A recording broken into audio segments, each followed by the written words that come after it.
Hello mga kabibig, welcome back sa ating bagong YouTube channel. Ito ang pinakamaingay ng YouTuber sa balat ng YouTube. Ako si Kabibig, maglabag-labag na tao with evidence. BBM nawawala.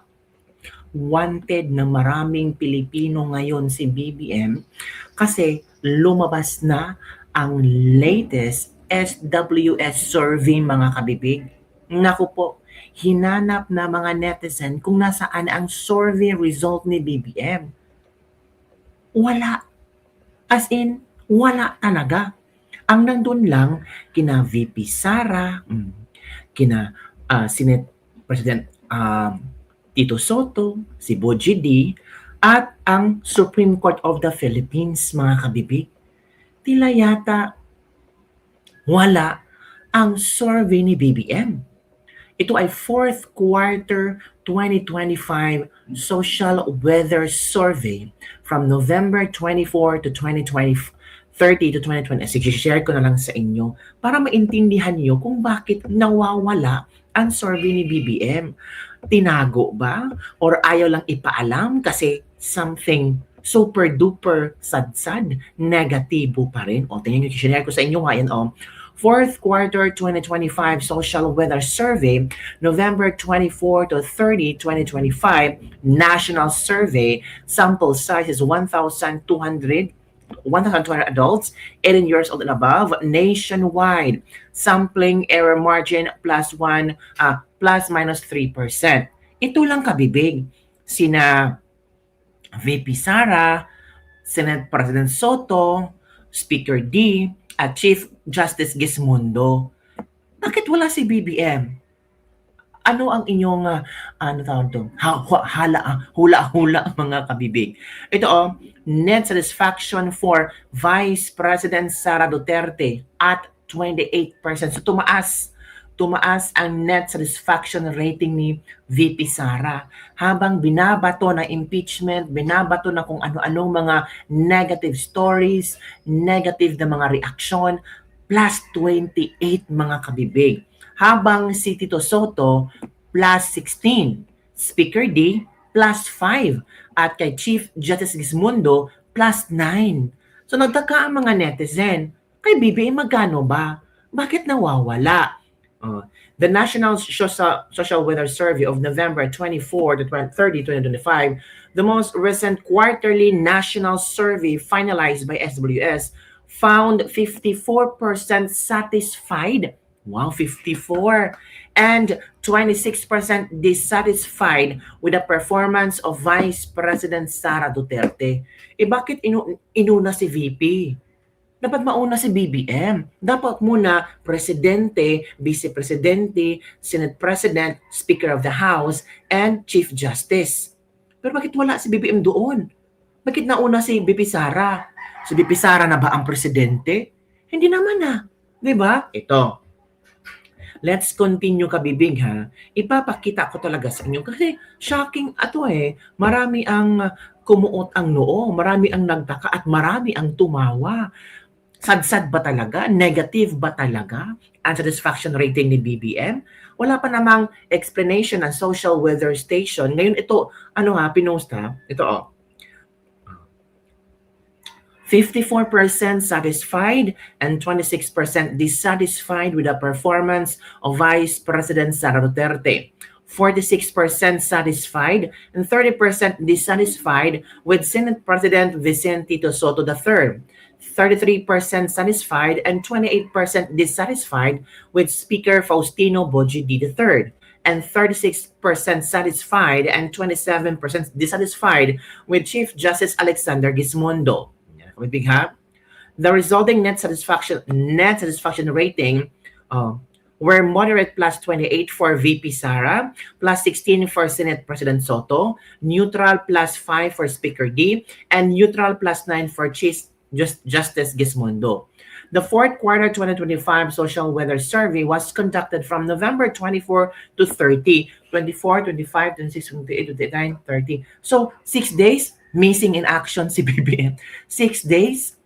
Ano ba? Hindi nasali ang Pangulo. Dapat national survey to National. So, dapat mauna ang Presidente. Di ba? 300 each in Metro Manila, Balance Luzon, outside Metro Manila, the Visayas and Mindanao. The area estimates were weighted by the Philippine Statistic Authority, median population projection of 2025 to international estimate. So, tinan natin kabibig ha. Ito, i-click natin to kung ano ang laman yan. Pero, basahin muna natin ang komento ng mga netizen. Bakit walang presidente? Bumaba ba? Di sinama si BBM kasi positive naman siya. Saan yung presidente? O, tinanong ha, nawawala ang rating ng presidente. Sabi ni Andrew Tan, negative 3%. Niluluto pa ba yung bangers? Bakit walang vangag nga? Hala, grabe ang mga komento. Hinahanap ang survey ng presidente. Oh, 'di ba sabi ng isang netizen, nako, yung mga kongresista dapat talaga mag-isip-isip ngayon kung boboto ba sa impeachment ni BP Sara kasi malapit na ang 2028. Ay talaga, mag-isip talaga sila. Mag-isip-isip talaga sila kung boboto ba sila or hindi. Kasi ang taas ng trust rating ni VP Sara, ang net satisfaction rating ni VP Sara. So, i-share ko muna sa inyo itong yung website link na sa ito sila lang talaga apat kabibig. As in wala. Wala si BBM. Vice President Duterte rises in Visayas and Balance Luzon. Wow! VP Sara tumaas sa Visayas at sa Luzon. Sige, i-share ko ha ng klaro ha. Klaro na ba? O yan, klaro na yan ha. Tumaas sa Visayas at Balance Luzon. Vice President na satisfaction rating stayed highest in Mindanao at excellent plus 70. Followed by the Visayas at good plus 41 and Balance Luzon at neutral plus 9. Metro Manila and neutral net 0. So obviously, ano naman natin yan. Compared to 2025, net satisfaction, September to hanggang October, 10 and neutral negative 1. Ay, sa September, plus 10 from neutral to negative 1 in Balance Luzon and by 9 points from good plus 32 in Visayas. It's not fill up by Metro Manila. Hala. So mataas talaga kay VP Sara. Ito yan. 52, December 24, January 25, 48, February 25, 51, April 56, June 55, September 52, November 54. Ooh. Tingnan nyo kabibig ha.